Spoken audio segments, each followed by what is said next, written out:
Bob.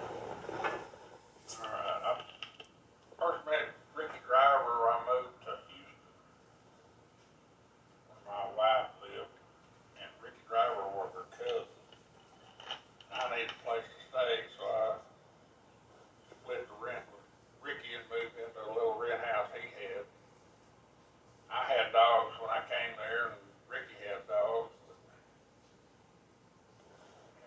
we always knew we wanted something better. So after I moved out and married his cousin, which is my wife now for 46 years, Ricky went to Rockdale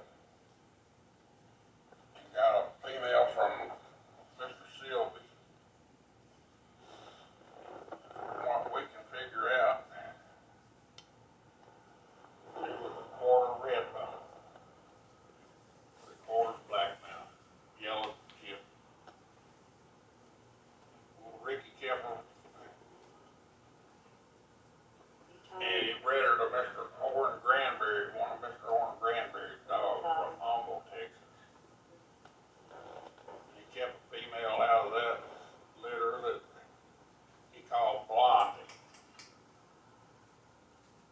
He told me, he said, she wasn't very good, but she sure was pretty. But I know Ricky better than that. If she wasn't no good, he wouldn't have kept her. But anyway, he was looking for a dog to breed her to, and he took her to Huntsville and bred her to Big Boy, a dog that belongs to Bill Bay. Well, later on, we found out that Big Boy was by a Woodruff dog, a black dog named Cloe. And old Cloe was a black and by a black and tan Woodruff dog, and that was a yellow cut-toe female. Big Boy's mama was a leopard gyp that come from Mr. Cannon. And that female had several puppies, and Ricky, being the secretive person he was, told me that he knocked them all in the head with 3 puppies. 2 males and a female.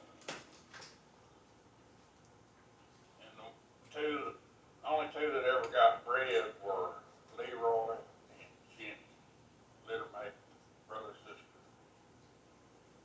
And they were about as good a cow dogs as I'd seen at the time.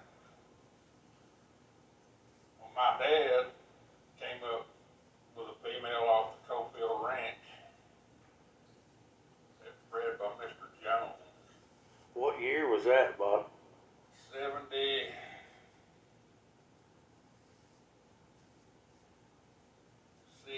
or 7. Pretty nice female. And she looked so much like that female that Ricky Driver brought from Rockdale that I thought, they had to be kinfolks. Couldn't prove it, didn't know. But in the later years, found out that Mr. Jones and Mr. Sylvie were buddies. When they got old and wasn't working cows no more, they went to hog hunting together on horses. Mr. Sylvie was on oxygen like myself, and they roped the hogs and dragged them back to the trailer. But anyway, they bred dogs back and forth from them. Now I know that those 2 females kin to each other. Well, I talked my dad into bringing her to that Leroy dog of Ricky's. I had to talk both parties into doing this cross. She had 10 puppies. Ricky got 2 stud feed puppies, a male and a female. And he let Ben Jordan have them. We'd met Ben. Well, I knew Ben from the IRA rodeos back when I was doing that. Ricky met him at the cow dog trials at old man Tom Stoddard's place in Quinlan. And they hit it off pretty good, so he took him them 2, but he sent them with, what's Henry, the calf roper's name, Jen? Henry. C.E. Henry? C.E. Henry. C.E. Henry carried them to Oklahoma. He's a calf roper, and he went to a rodeo up there. Ben was gonna be, and that's where Ben got Henry, and he called the female Blondie also. But that's why he named him Henry, after C. Henry that brought him the dog. And that's where Ben first got this bloodline, that old Henry dog. And then later on, Ricky sent Jenny up there to be bred. They were gonna breed her to Mr. Camp's Mow dog, and they also bred her to Beaver's Crook. Well, the dogs out of Mow, that'd be the old Ricky dog, and B, and some of them. They pretty good dogs, and they produce pretty good, but the Beaver dogs out of that Crook dog, everybody said they were a little weak in the rear end. Didn't like the way they got around, so they bred out of them dogs. They didn't keep any of them. And Ben kept breeding them straight like that for years. I guess he still got a few. And then Cloe Anderson got some about 28 years ago. He ended up with Ballman's Ben, Weatherford Ben's sire, and a full sister of Weatherford. Ben he called Jolene. She was a nice cow dog and a good producer.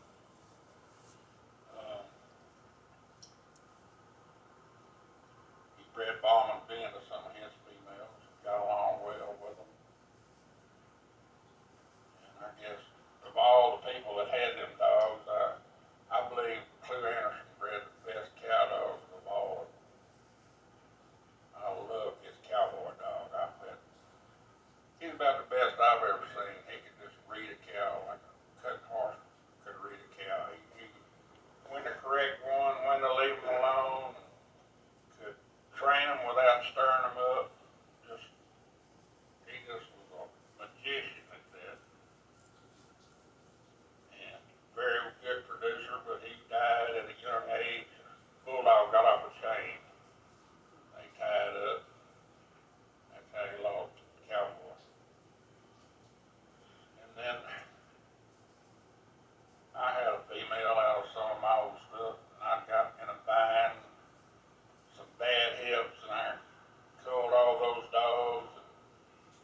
The cross that I had were producing really good dogs, but they wouldn't reproduce very well. So I took this Cooper dog's grandmother up there and bred her the cowboy dog.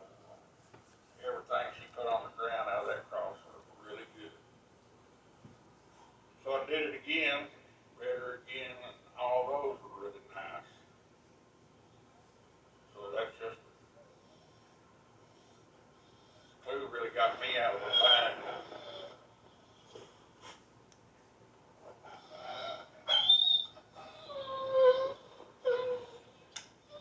Kind of saved me from being out of dogs. Is Cooper trying to tell you something about He it? wants out.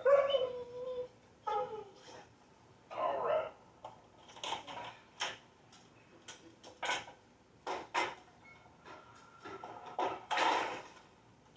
Dogs working having kids around. But when I'm off at work 4 days, I stay at the prison. I have a little dorm room. Uh-huh. That keeps him sane. If he didn't have a dog here, he'd go crazy being here by himself.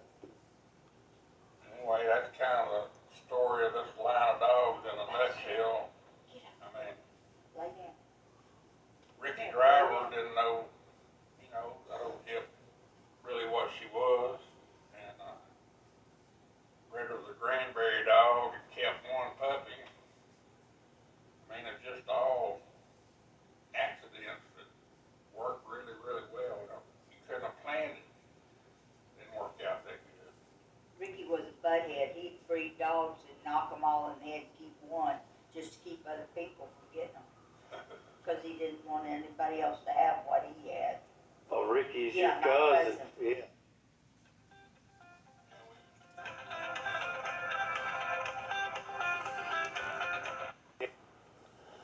That was Jim Bob calling. When I was living there, me and They him, go hunt, I hope. and he had an old red bone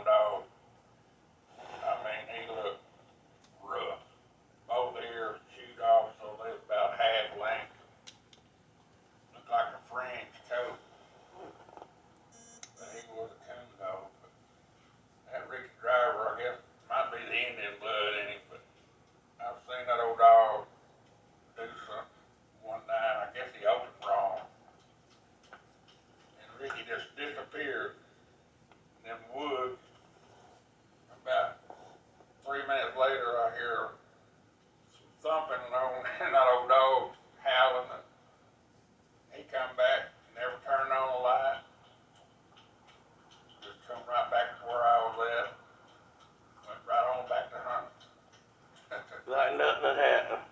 But he was about as good a hand with a dog as I ever saw. I mean, he could just whisper and they'd just do whatever. I know when he took them and worked them at that cow dog trial, I mean, these suckers, they didn't like strangers. Anybody walk up to that trailer, they'd try to queue out to get to him. And then come his time to work, he let all three of them dogs out. You never heard him say a word, but he was whispering to them. They followed him through that crowd, you know, just ducking and people, and got out there, and he was getting him a chew of tobacco, beef nut. Them old dogs were looking at him, just patting the ground. And I know him, because I knew he was talking to him. But anyway, he got his chew, and he got on the horse, give him the go-ahead, he couldn't hear, and they got on them cows. That's what impressed Ben. I mean, the way they worked, their style was perfect, and everybody was really impressed with them, especially Ben Jordan. His son, they tell the story, his son and him were penning cows. They was having trouble, and they told him, Daddy, we're going to have to get some gentle cows or some better dogs. Ben was out looking for dogs when he stumbled across Ricky Driver. And I talked to Ben about Henry. He said he helped if he ever ready to. You don't want to lay down? And he had one pasture that was 12 miles from his house. And they would drive them cattle down. He called it a chat road, but I've been up there, kind of shale and gravel mix. Looked like it would just cut a dog off to pieces on his feet. He said old Henry was the only dog he ever saw could make that 12 miles one day and turn around and do it again the next day. That's how tough he was. Good feed on him. He was a kind of when he got old, I guess you could call him eccentric. he was something else.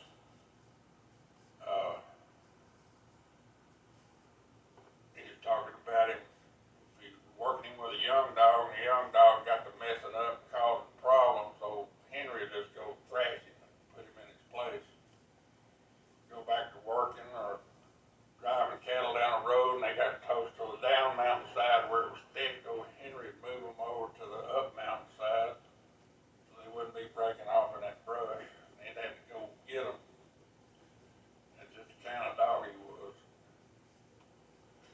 Really tough, really go fine dog. He said one day they turned him out of the trailer like he was heading east. Well, they rode that way and finally found the other dogs bayed on some hogs, and they drove them to the pen. And they said they was about nearly back to the trailer, and they met a deer hunter coming down that mountain road. He stopped. He said, "Y'all missing a dog?" And Ben told him, "Yeah." And they said, "Well, there's one about 10 miles back on a big boar hog bay." And that was old Henry. Stuck to him. They pinned hogs with him out of the woods. Ben used to run cattle and hogs in 80,000 acres of mountain forest. I mean, wilderness. And he had to have dogs to go find them and to work his stock. Right. And That's back when a dog was, what, three hands, 3 men? yeah, at least. Well, I mean, this was such a big place. I've heard of them finding a bunch of cattle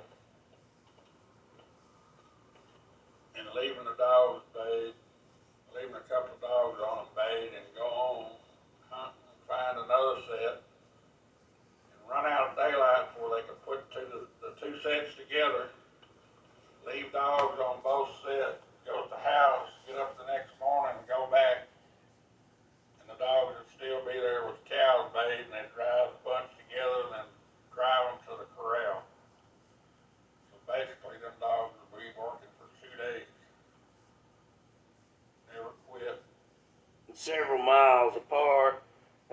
several more miles to to the pen. I mean, like that one place, 12 miles. You drive cattle 12 miles with a dog. You've done something. Yeah. And, you know, these old alligators that want to run back and forth and bite every cow that sticks their head out.